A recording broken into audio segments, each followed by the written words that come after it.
तो उस परमात्मा को कैसे पाया जाएगा उसके विषय में बताया कि ओम तत् सत इति निर्देश ब्रह्मण त्रिविध समर्थ है।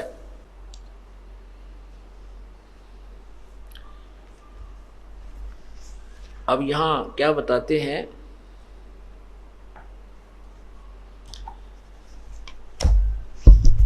इस माटी के महल में मगन भया क्यों मूडे, कर साहिब की बंदगी उस साईं को ढूंढे। फिर क्या बताते हैं, कच्चा हीरा कर्च होवे नहीं सह घन मार, ऐसा ये मन हो रहा लेखा लेकर तारे। यानी तीसरा नाम देने के लिए हीरे की परख की जाती है। सार नाम जब दिया जाता है तो हीरे की परख की जाती है। हीरे की परख करने के लिए क्या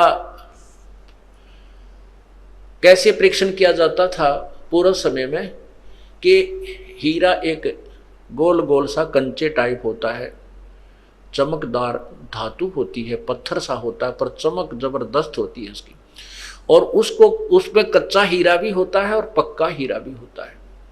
पक्का हीरा की क्या पहचान होती है कि उसको एहरन पर रख के नीचे एक लोहे का मूसल सा गड़ा हुआ होता जमीन में, उसके ऊपर लोहार कारीगर लोहे को नीचे उस पत्थर के मोटे खंभे से पधर कर ऊपर तक घण मारता है, थोड़े मारता है, तो नीचे जो लोहा है उसको एहरन बोल देते हैं।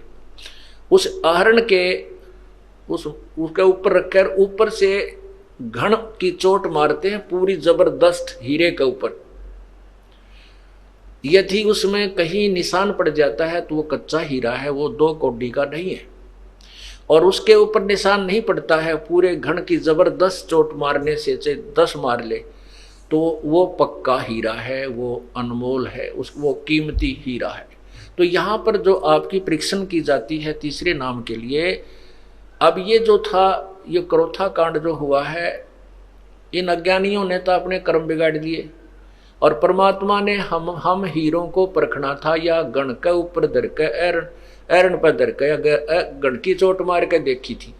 जो कच्चे थे वो रह गए, पक्के थे ये हीरे न्यू के न्यू आगे, ये कोई करच नहीं हुआ, यानी उसमें कोई खरोंच नहीं आई। कच्चा हीरा करच होवे और नहीं सह घन भार घन मार, ऐसा यो मन हो रहा लेखा लेकर तार। परमात्मा जब आपका ये परीक्षण करेगा ऐसा मन होगा तब आपको ये सार नाम दिया जाएगा। अब आप जो भक्तात्मा इस कांड के बाद भी डगमग नहीं हुए, आप हीरे तो हो गए हो, इसमें कोई शक नहीं, आप हीरे हो, पर कच्चे पक्के रहे फिर परीक्षा ली जाएगी। आपको सार नाम देते समय आपको चाहे कितना ही समय आपको बार बार बुलाया जाए, आपके मन में ये नहीं आना चाहिए कि मेरे तो 10 चक्कर कटा दिए, तो फिर भी आप कच्चे हीरे हो, पक्के नहीं हो। क्योंकि डॉक्टर के पास जिस किसी का फोड़ा हो गया और डॉक्टर कहता भाई इसका चीरा देना पड़ेगा, इसमें उस फोड़े में बहुत ज़्यादा पीड़ा भी हो रही है, तो मरीज कहता जी आज दे दे चीरा, मैं तो घना तंग पा रहा हूँ, बहुत दुख हो रहा, पीड़ा सहन नहीं होती। डॉक्टर कहता है बेटा कल आना, दवाई दे देता है।